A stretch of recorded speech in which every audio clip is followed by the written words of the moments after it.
Hey, everybody, it's Eddie from Tokyo. This is your cryptocurrency update from Japan. And I'm not sure if you use Revolut, but if you do, you want to listen to this. And if you don't, you might be interested because this London-based digital bank and trading app is officially coming to Japan. It is privately valued at 5.5 billion. It has close to 13 million customers. But this is what is important. Its losses tripled in 2019, and they blamed those losses on international expansion. So they have been pushing into the United States, Singapore, and Australia, and now September 10th, they are coming to Japan. It's the first non-speaking English market. And I don't know, I have to just be honest that the Japanese have some trust issues for their money when it comes from the outside entities. And also, too, nobody's traveling in Japan. And this particular app, it is brilliant when it comes to using and spending money abroad because of the low fee, basically no fee. It has one of the best exchange rate for currencies. But when you don't have people moving overseas to spend money, I just don't see right now there's going to be a high demand for this app. And if we actually look at the traffic statistics at the Narita Airport, which is Japan's largest airport and the busiest, you can see here that July is the second busiest month of the year. And in 2019, it had 18,000 international flights. 1.2 million of those passengers were Japanese. Now we go to 2020. The international flights for the same month dropped to 6,000. And just 25,000 Japanese passengers were actually traveling. If we go back to May, it was even half of that. Just 11,000 Japanese took international flights. So unfortunately, I think this is horrible timing for their launch. And I'm not sure that they should have gone through with it, especially since it was the site of what their losses were due to in 2019. I wish them luck, but I think it's a company that everybody needs to watch carefully. All right, BitBank. BitBank is one of the popular exchanges here in Japan for XRP, and they are going to start handling XLM on Wednesday, September 16th. That's good for the XLM holders. And Forbes, they are needing more time zones, that's for sure. This is another virtual event. This is the Forbes Blockchain 50 on September 22nd, and you can register. It's free, and you'll get your link sent back to you in the email so that you can join. The Ripple CTO, David Schwartz, will be on a panel. It's titled Smart Strategies for Building on Blockchain. I have to admit, I really love this virtual summit world. This is one of the positive things that have come out of this change. So when we get to looking at the markets, and I'm not just talking the traditional markets, but if we look at the traditional markets, it rose slightly on Friday, 0.48%. The S&P was flat, and the tech-heavy NASDAQ dropped 0.6%. It actually had a pretty bad week, down 4% on the week, being pulled by Facebook, Amazon, and Apple. Apple went off 7% last week. So the big question on everyone's mind is what is going to hold up with gains in the near term? Is it going to be traditional stocks? Is it going to be crypto? And if it is crypto, which crypto? Or is it going to be precious metals? So this discussion is often found on Kitco News. This is their YouTube channel. I like this channel a lot. And the company, which is based out of Montreal, they have been a retailer of precious metals for around 40 years. Gold, silver, platinum, palladium, rhodium. I think it's a good place to get a source. And if you have a junk drawer, or a jewelry box, like so many people do around the world with scrap gold in it. And what I mean by scrap gold is maybe it's an old ring that was passed down in the family that nobody wears anymore, or it's a gold pocket watch. You know, it's that gold that you probably are not using, and you're watching the price of gold to see if it's worth bringing to market as scrap gold. You can use their calculator here, and it'll calculate based on that spot price everything from 9 carat to 10 to 12 to 14 to 16, 18, 20, 21, and 24, along with your gold coins, those 900 series coins, which have a purity of about 90%. It's interesting. It's fun. If you've got a way to weigh out your gold in grams, you'll be able to calculate the worth. So back to that YouTube channel. It's the one I watch on a regular basis, mostly because of the quality of guests that they have. I mean, just in the last 30 days, they had Robert Kiyosaki, Peter Schiff, Jim Rickards, and just in the last 24 hours, they had two very skilled entrepreneurs and investors. This is Alex Mashinsky on top, and he is, of course, the CEO of Celsius Network, and then down underneath that, underneath him is David Barse. He's the founder of XOut Capital. XOut Capital is very interesting because he takes an approach that he doesn't try to find the winners. He finds the losers and then X's them out. So with his fund, he says it's a lot easier to pick the losers than it is the winners. And you know what? I think he's right. So they had a friendly discussion, and it was friendly because they, I believe, have known each other for a long time. So it's not one of those uncomfortable discussions to listen to. And the question was, you know, really, where should people be putting their money right now? And so Alex thinks that bonds are basically nothing but risk. And because the dollar keeps losing its value, he really is leaning on gold. And I think the most important part out of this discussion that I drew out of it is that allocation is always the question, because everybody's situation is so unique. So depending on your situation, that allocation is going to be different than somebody who you might know in the XRP community. And I know that Dakota Shipley, who is part of the XRP community, is watching Alex. And he told me recently that Alex has taken a great interest in Flare and the Spark token. And then I saw that on the 11th, he tweeted out about Brian Brooks, and he thought that most of the people in crypto land don't understand how big it is to have Brian Brooks in as the comptroller of the currency. Well, I sure do. And I think most of the XRP holders understand as well. So it's not only holding back XRP, this lack of clarity. It's also, as you can see from a tweet that came out from the ex-Ripple employee Corey Johnson, it's holding back the bank-backed payments project Finality.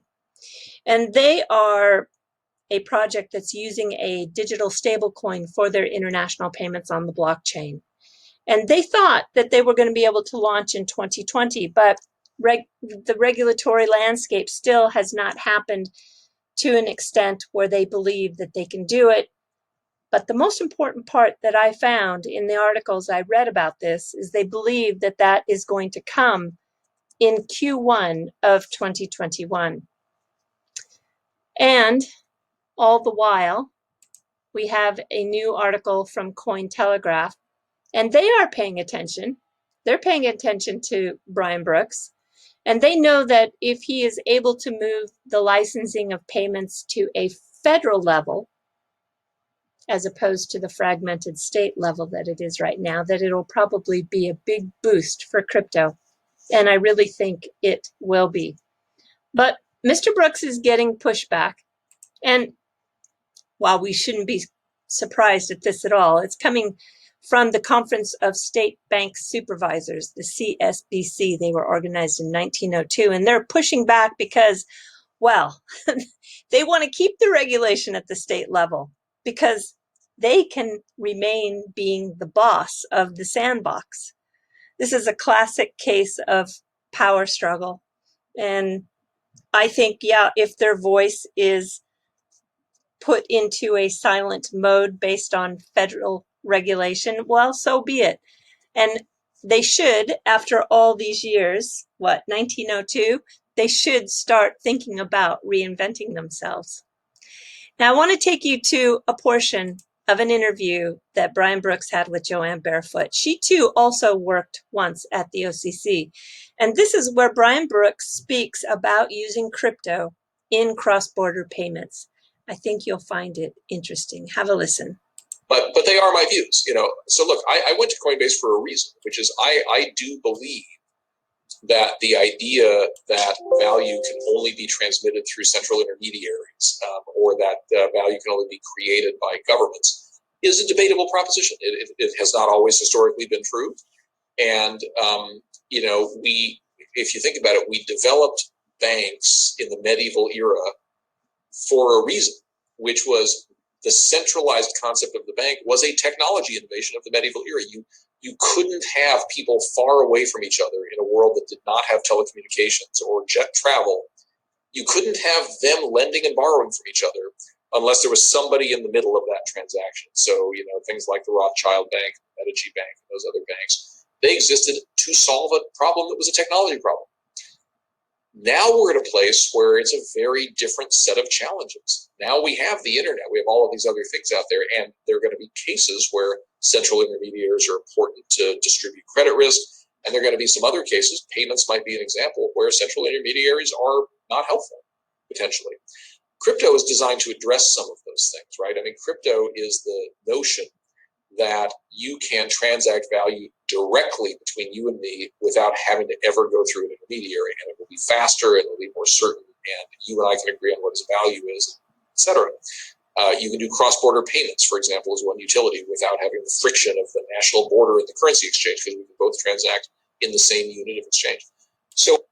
So he really sees how that crypto can be used in a transferring of value with cross-border payments. All right, I'm going to take you to one more portion of that interview. This is interesting. You're going to hear a little bit of the personal side of Brian Brooks. He's an accomplished pianist. He's a music guy. And this ending comment in the video or in the audio was very fun. I think you're going to find his philosophy of how to use money to find happiness is very true. Have a listen. So for the listeners out here who don't know, so Joanne is a great guitar player and singer herself, and she and I have gathered around many a late night cocktail and many a fire and sung and played together. I think at the end of the day, the relevance of music, and I'll just say, I play the piano every day. I do not ever let a day go by when I don't play the piano. Wow. I think the reason it's important to me, and other listeners will have their own analogies. Some people make sure that they read fiction every day. Some people write poetry. Other people, row on the river or whatever.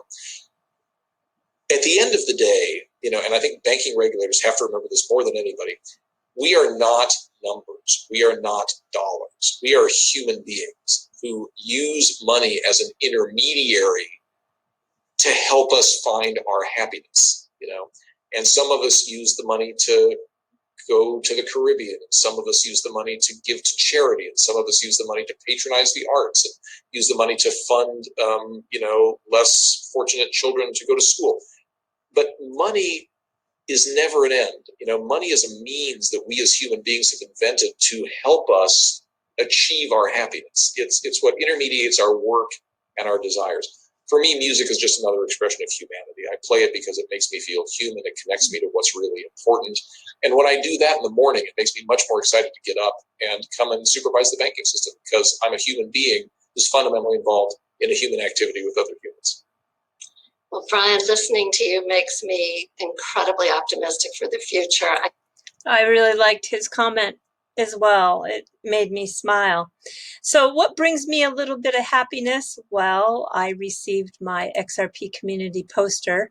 That definitely brought me some happiness. This is the poster number 6. It comes from @Stedis on Twitter. You can find him at the @mark STEDAS.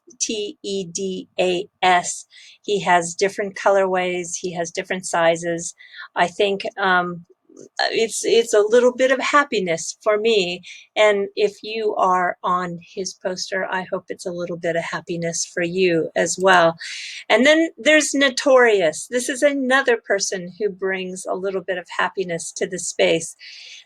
He's really amazing at making, I don't know if it's technically right to call it a mashup, but he is taking clips of videos and music and movies, and it is creating a new art form. It's a way to entertain us and also an important level of documentation of what is happening in our history right now with this changing world.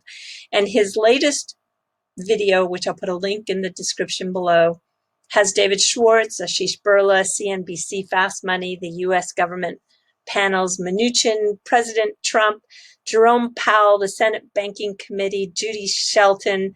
There's a couple of minutes of mention of some 30 or about 25 people in the community that are bringing value through their research and their sharing and their commenting on the space.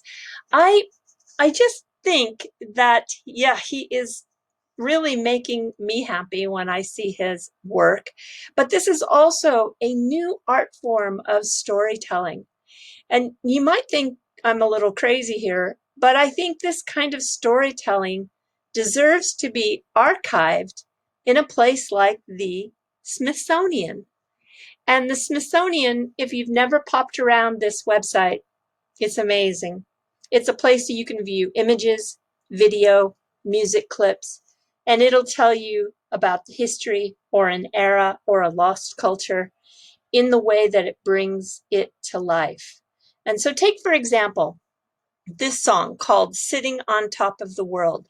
It has a very good clip from the 60s by Doc Watson. He was a picker in, kind of folk American folk folk music. They call it, what do they call it? Flat top picking.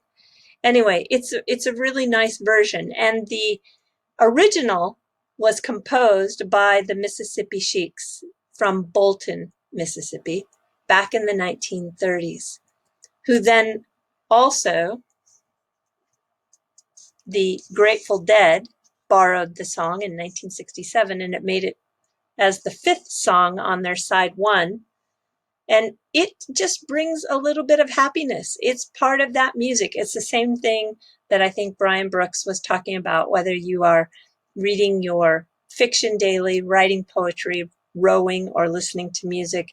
It is just one of those very human things. I did a video yesterday with the Gala Games, and the marketing director talked about how we are really human beings that are programmed to play. And I think that we sometimes forget to play, and we forget to spend time on doing things that make us happy. So this music, this one song, has brought a little happiness for over 80 years, which I think is pretty amazing. And if you're curious, what is the #1 song in Japan today? It comes from this idol group, this girls group, called the STU48. The genre is J-pop. And yeah, if you didn't notice, I think we're officially going into the fluff. So this song, which I can't play, but I'll put a link down in the description below. It's called Oimida Seru Koi Woshio. What that means is, let's have a memorable love. And it's kind of all about graduating from school and moving on in life from your school days, thinking of it fondly, to that anticipation of what's going to come next. And the video is shot from the region that they sing in. It's a part of Japan called the Setochi region, and it has an inland sea It's a very, very calm sea, and it's a very interesting part of Japan because of the, wow, so many things. Let me just show you here. This is where Tokyo is here, where my mouse is. And I have to move myself down just a little bit. This is that region, and here is this inland sea. And it has tons of fruits, like 49 different types, and it has oysters. 76% of the oysters come from this area. 275 sake breweries. It has the mildest climate of Japan. It has 4 World Heritage sites, and it's touching on 7 prefectures. Look at this: Yamaguchi, Hiroshima, Okayama, Hyogen, Kagawa, Tokushima, and Ehime. Hyogo is interesting. Hyogo is where Kobe beef comes from. So this is an amazing, and you don't see it here, but there are actually 700 islands inside of that sea. And their stage, that girls group stage, is actually a stage that is on a ship. That's right. The ship has their official stage performance. It holds about 300 people, and it was built by a shipbuilder called Yamanaka. That region is really good at shipbuilding.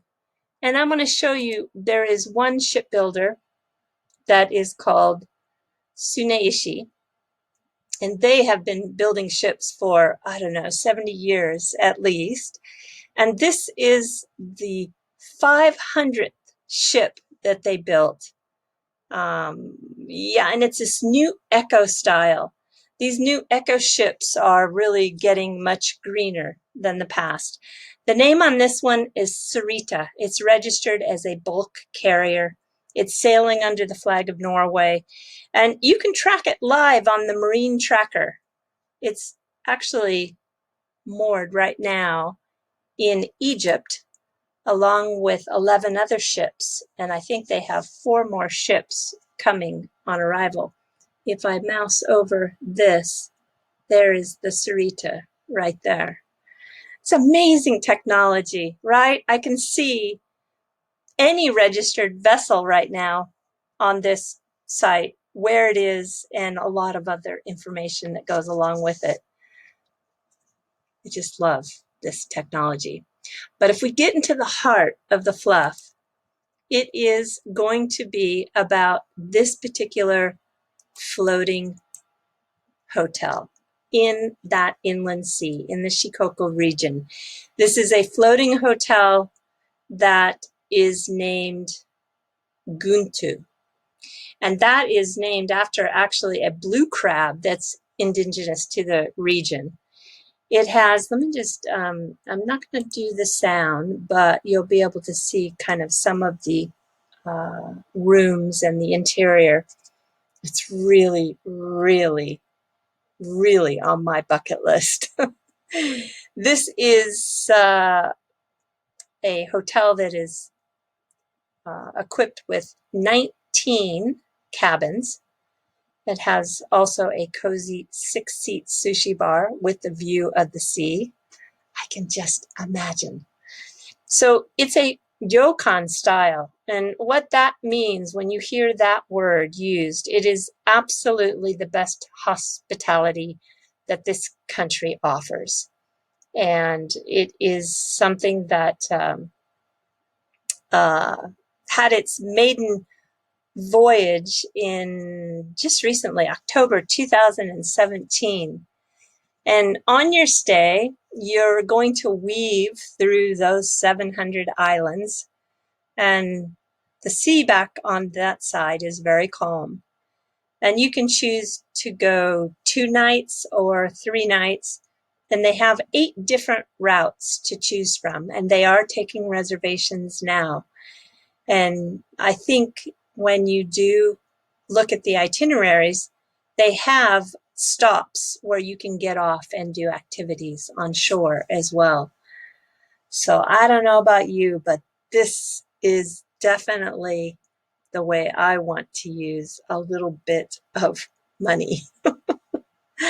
All right, everybody. Yes, do take care. Sayonara for now. Bye-bye.